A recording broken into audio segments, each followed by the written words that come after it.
বাংলাদেশ সহ ৭৫টির বেশি দেশের উপর থেকে ৯০ দিনের জন্য বর্ধিত শুল্ক স্থগিত করলেন মার্কিন প্রেসিডেন্ট ডোনাল্ড ট্রাম্প। দেশগুলোর সঙ্গে নতুন আলোচনার কথা উল্লেখ করে বুধবার ট্রুথ সোশ্যালে এই ঘোষণা দিয়েছেন তিনি। তবে চীনের উপর শুল্ক বাড়িয়ে ১২৫% করেছে আমেরিকা।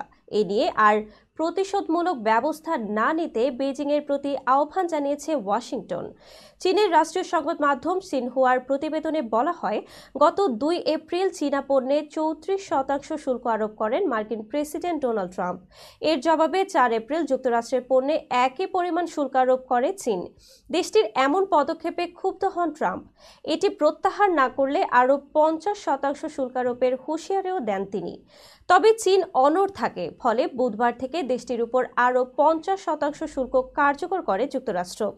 এ নিয়ে চীনা পণ্যের শুল্ক বেড়ে দাঁড়ায় ১০৪%। তবে এবারও ছাড় দেয়নি বেইজিং, মার্কিন পণ্যের শুল্ক বাড়িয়ে ৮৪% করে।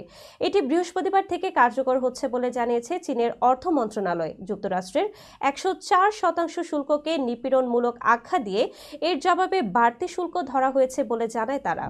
এমন অবস্থার মধ্যে চীনকে সতর্ক বার্তা দিয়ে হোয়াইট হাউস বলেছে, এক বার্তায় হোয়াইট হাউসের পক্ষ থেকে বলা হয়, প্রতিশোধ নেবেন না, তাহলে আপনি ভালো থাকবেন।